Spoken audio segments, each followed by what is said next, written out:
Bienvenue sur votre chaîne Radio Doif. Pour mieux profiter au maximum de nos services, veuillez vous abonner et n'oubliez pas d'appuyer sur la petite cloche pour activer les notifications. Un petit clic suffit pour nous encourager. Si c'est déjà fait, merci de votre confiance et bon visionnage. Bonsoir à toutes et à tous. Nous débutons ce journal par le communiqué important de la Banque centrale des Comores. Il s'agit d'un rappel adressé au public concernant l'utilisation exclusive du franc comorien pour les transactions sur l'ensemble du territoire national. La Banque centrale rappelle que la seule monnaie légale autorisée pour les transactions sur l'ensemble du territoire national est le franc comorien. Par ailleurs, toute opération de change en devise ne peuvent être effectuées qu'auprès d'intermédiaires financiers agréés par la Banque centrale. Les paiements en devises étrangères sont également interdits sur le territoire national. Toute personne ne respectant pas ces dispositions est passible des sanctions prévues par la réglementation en vigueur en Union des Comores. La Banque centrale des Comores attire l'attention du public qu'elle se réserve le droit de saisir les autorités judiciaires pour tout manquement constaté. L'ambassade de France auprès de l'Union des Comores renforce son engagement en faveur de la jeunesse. 3 conventions ont été signées ce jeudi entre l'Union des Comores et l'Agence française de développement et d'appui financier de plus de 14 millions d'euros destinés à l'éducation, à l'emploi et à la jeunesse. Le reportage de Ali Dimzouri et Salim Varkachi. Le premier accord d'un montant de 8 millions d'euros servira à finaliser le projet d'amélioration de l'environnement scolaire. Objectif, construire ou réhabiliter 46 établissements scolaires au profit de plus de 30 000 élèves. Le deuxième projet, doté de 5 millions d'euros, s'inscrit dans le programme Facilité Emploi. Il vise à créer 12 000 emplois, prioritairement pour les jeunes et les femmes les plus vulnérables. Les ONG locales joueront un rôle central dans sa mise en œuvre. Enfin, le troisième financement, estimé à 1 million d'euros, appuie l'éducation physique et sportive dans les lycées et collèges à travers le programme PEPC2 en partenariat avec l'ONG Play International. Le sport devient un outil d'éducation, mais aussi de lutte contre les violences basées sur le genre. On a besoin de renforcer l'environnement scolaire. C'est ce que nous faisons avec la France. Aujourd'hui, on a besoin de renforcer la qualité de l'éducation, la diversification des enseignants, que ce soit au niveau de la formation de base ou la formation technique et professionnelle. C'est tout ce qu'on fait avec la France. Je pense que c'est une très bonne opportunité de le dire haut et fort de l'apport de la France dans notre capitale humaine. C'est un soutien structurant pour le pays. Il s'aligne avec les priorités du gouvernement comorien en matière d'éducation et de jeunesse. La France est vraiment heureuse d'appuyer les efforts du gouvernement de l'Union des Comores dans le cadre de la vision de son Excellence le président Azali Assoumani dans l'éducation. Au total, c'est plus de 80 millions d'euros, 83,5 millions d'euros qui sont destinés à la jeunesse et à l'éducation. Avec ces nouveaux engagements, la France confirme son appui stratégique à la jeunesse comorienne à travers l'AFD. Ce sont désormais 83,5 millions d'euros qui sont investis dans ce projet dédié à la formation, l'emploi et l'insertion. La Banque mondiale a présenté aux autorités étatiques et opérateurs économiques la première note de conjoncture économique. L'économie bleue a été au centre des discussions comme principal thème pour clôturer les travaux de cette rencontre de 2 jours. Mohamed Messaïd Hassan et Ibrahim Mkawabo. Les travaux autour de la table ronde du lancement de la première note de la conjoncture économique qui se sont achevés sur une note de convivialité, de compréhension et d'optimisme pour la Banque mondiale, le gouvernement comorien et les opérateurs économiques sur un fond d'océan d'un thème révélateur d'espoir, l'économie bleue dans toute sa grandeur, ses opportunités comme moteur d'offres d'emploi décents pour des milliers de familles, mais aussi et surtout de croissance économique. On a parlé des évolutions récentes de la croissance. On a parlé aussi des perspectives. Et parmi les perspectives, on a mis l'accent sur l'économie bleue. L'économie bleue, c'est de développer des activités économiques autour de la mer. Impliquer les communautés et plus précisément le pêcheur dans cette politique d'aide et de soutien à leurs activités respectives permet de gangréner des résultats tangibles pour une économie bleue qui occupe une place de choix dans notre pays. L'économie bleue est un atout pour un pays insulaire comme le nôtre. Donc ce qui fait qu'aujourd'hui, nous devons tenir compte que toute implication des acteurs pourrait répondre aux exigences entendues par ces populations. Raison pour laquelle l'économie que nous appelions communément l'économie solidaire est censée donner plus d'efficacité. On a eu, comme je vous l'ai dit, la participation des ministres. Ce sont ceux qui sont en charge des politiques économiques. Ils ont eu à répondre aux questions. Ils ont montré combien l'économie est importante pour le pays, quels sont les efforts que le gouvernement est en train de faire pour développer l'économie bleue, et ils ont répondu aux questions des participants.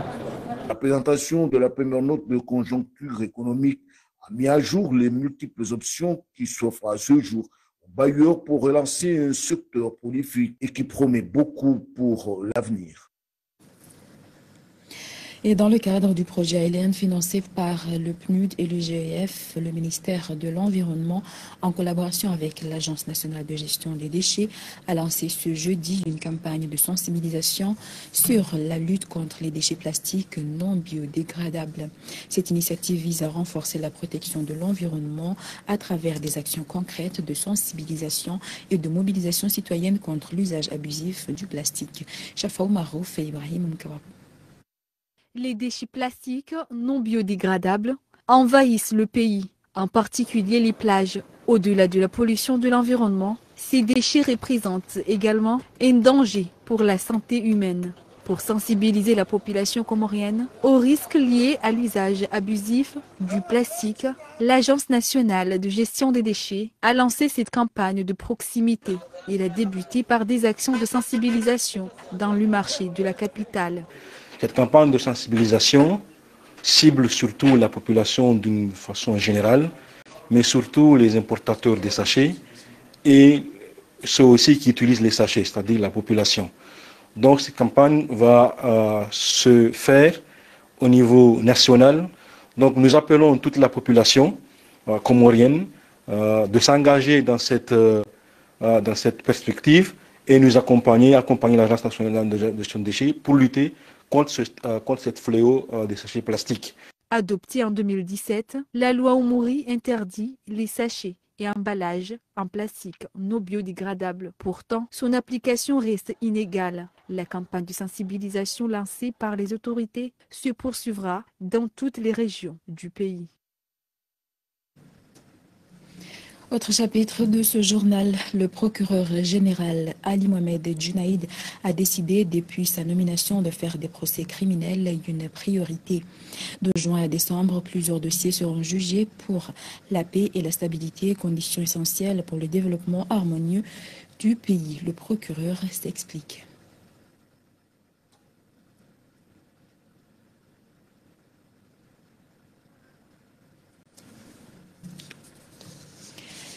Place au conseil de classe ces temps-ci après l'examen du 3e trimestre, aussi bien pour les établissements publics que privés.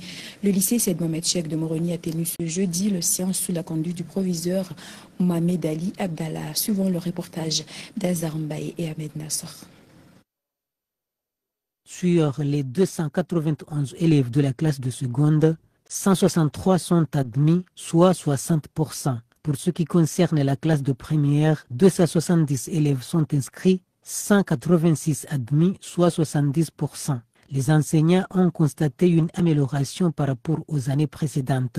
Le proviseur a salué les efforts déployés par les enseignants pour le bien-être des élèves. Là, on est au 3e trimestre, mais en même temps, on est à la fin de l'année.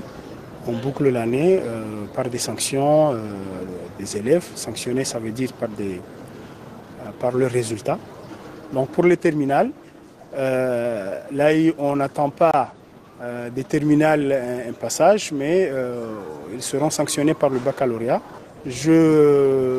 J'envoie un message beaucoup plus adressé aux enseignants, le remercier pour l'amour qu'ils ont apporté à leur travail, parce que quand on travaille, on est arrivé à un stade où on est amoureux de son travail. Normalement, le travail devrait être une passion. Lors de ce conseil de classe, au lycée de Moroni, les enseignants constatent que les élèves des séries scientifiques travaillent rigoureusement par rapport à ceux des séries dites littéraires, chose appréciée par les responsables. Selon nos projections, et en même temps en se référant des statistiques que nous avons depuis le début de l'année jusqu'à la fin de l'année, nous constatons que la série scientifique, les séries scientifiques série D, série C et A1 améliorent beaucoup plus en termes de niveau par rapport aux séries, par rapport à la série littéraire. Donc nous espérons et nous souhaiterions que Dieu puisse nous accorder ou bien justifier encore une fois nos projections.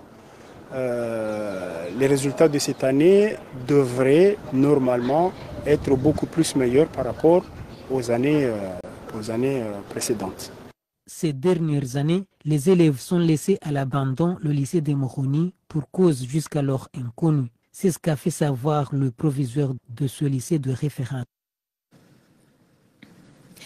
L'Union des chambres d'agriculture et l'ANADEN ont signé ce jeudi un protocole d'accord pour accélérer la digitalisation du secteur agricole aux Comores, un partenariat stratégique qui vise à structurer durablement le monde rural à travers la mise en place d'un registre agricole numérique national, le renforcement des capacités locales et une meilleure gestion des données agricoles.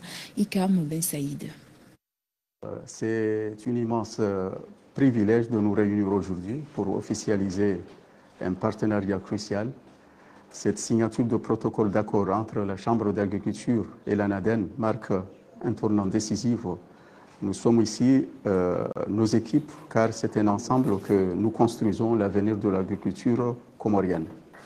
La Chambre d'agriculture, désormais résolument engagée dans la digitalisation, apporte une expertise terrain enrichie par des outils modernes et une connaissance fine des défis de nos producteurs. L'ANADEN, de son côté, s'engage à sécuriser l'approvisionnement et accompagner nos agriculteurs de la production à la commercialisation en s'appuyant également sur des solutions innovantes. Ce protocole est notre feuille de route commune pour renforcer l'appui aux agriculteurs grâce au numérique, faciliter l'accès au marché pour les produits locaux via des plateformes digitalisées, améliorer la qualité et la traçabilité et ainsi contribuer à notre souveraineté alimentaire. En unissant nos forces, en exploitant le potentiel du digital, nous maximiserons nos impacts. Je suis convaincu que notre collaboration sera fructueuse et apportera des bénéfices concrets à nos communautés. Travaillons main dans la main pour une agriculture comorienne prospère et résiliente, pleinement ancrée dans l'ère du numérique. Vous venez de suivre Saïd Mouanou, directeur général de l'ANADEN. À l'approche de la fête de l'indépendance, période pendant laquelle de nombreux citoyens souhaitent suivre les festivités à travers la télévision nationale, le prix de l'antenne TNT de l'ORTC a grimpé, passant de 2500 à 7500 francs. Face à cette hausse, le directeur technique de l'ORTC, Ahmad Yahya, nous explique. Tout d'abord, je tiens à vous rappeler que le prix de 2500, le kit, c'est un prix qui a été décidé lors de la Covid pour encourager les gens à acheter les décodeurs afin de suivre les informations, ceux qui n'avaient pas les possibilités de regarder l'ORTC à partir des émissions satellitaires. Depuis novembre 2024, l'ORTC est à pied d'œuvre pour améliorer d'abord la qualité des images, mais aussi pour élargir sa couverture en télévision. On est passé de 20% de couverture, on est arrivé à 80%, et cela est fait avec les équipements que on est en train d'utiliser, qu'on utilise actuellement. Ce sont des équipements qui ont été donnés par la Chine, c'est-à-dire c'est un don. Maintenant, le stock est épuisé. L'ORTC doit assurer la vente du kit de la TNT. Alors là, l'ORTC est obligé de commander. On se dit, voilà, on doit augmenter, on doit passer de 2500 à 7500. Ils doivent savoir que ça, c'est pas pour réaliser des intérêts, hein. C'est juste pour combler c'est-à-dire pour couvrir les dépenses qui ont été engagées. Jusqu'alors, on est toujours dans les démarches de commander d'autres, en plus de ceux qui sont là. Mais j'espère que jusqu'à là, il y aura, jusqu'au 6, il y aura toujours des antennes disponibles. Et nous avons lancé aussi les commandes pour que le stock ne manque jamais.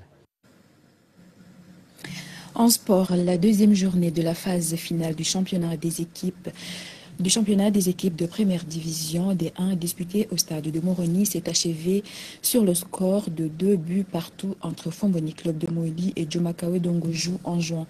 Battu 2-0 par l'Union sportive de Zilmadjou, au terme de la première journée, l'aventure de Fomboni Club s'arrête à ce stade de la compétition.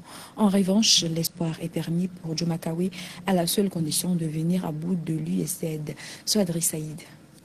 Le duel entre Fomboni FC et FC Djomakawe a tenu toutes ses promesses ce mercredi au stade de Moroni. Bien lancée dans la rencontre, la formation d'Ongojou a imposé un pressing très haut dès les premières minutes, poussant la défense moélienne à la faute. Une erreur défensive a permis à Thierry d'ouvrir le score d'un tir imparable, prenant à défaut le garde de Fomboni. Porté par l'élan du premier but, les coéquipiers de Naël Suleymana alias Agogo ont enfoncé le clou. Une nouvelle action individuelle de grande classe signée Agogo a permis à FC Djomakawe de doubler la mise par Thierry. L'entrée en jeu en deuxième période de Sadad a dynamisé les offensives de Fomboni qui a réussi à revenir au score par 2 fois, relançant totalement le suspense. Malgré ce retour spectaculaire, Fomboni FC quitte la compétition avec 1 point en 2 matchs joués. Nous sommes entrés dans le jeu tardivement. C'est pourquoi l'équipe adverse a réussi à exploiter nos erreurs que nous avons commises. Parce que c'était juste des erreurs où on a donné juste les ballons et puis ils nous ont profité. Les 3 points, c'était possible. Comme vous avez vu, vous étiez tous là sur la pérouse. Vous avez vu, nous avons essayé de donner le maximum. Nous avons raté beaucoup des occasions, mais l'erreur que nous avons commise, c'est que nous sommes entrés dans le jeu tardivement. C'est juste ça. Et pour ce qui est des 2 compétitions qu'on a fait, les erreurs qu'on a fait, peut-être ça fait partie du jeu, mais il y a aussi le fait qu'on a enchaîné beaucoup de matchs en espace comment dirais-je, en espace il n'y avait pas une marge de temps. Du coup, ça a impacté parce qu'il y avait des gens qui avaient de la fatigue, d'autres étaient blessés, ce qui a fait que notre compétition ne s'est pas bien passée comme on voulait. Du côté du FC Djomakawe, le match nul laisse un grand goût amer. Les supporters peinent à digérer la manière dont leur équipe a géré son avantage. Une victoire face à l'US Zilmadjou ce vendredi pourra permettre au Vert d'Ongojou de décrocher pour la première fois de son histoire le titre national. Fin de ce journal, merci d'avoir été avec nous, bonne soirée. Merci de nous avoir suivis. Et pour mieux profiter au maximum de nos services, veuillez vous abonner et n'oubliez pas d'appuyer sur la petite cloche pour activer les notifications. Un petit clic suffit pour nous encourager. Si c'est déjà fait, merci de votre confiance et à la prochaine vidéo.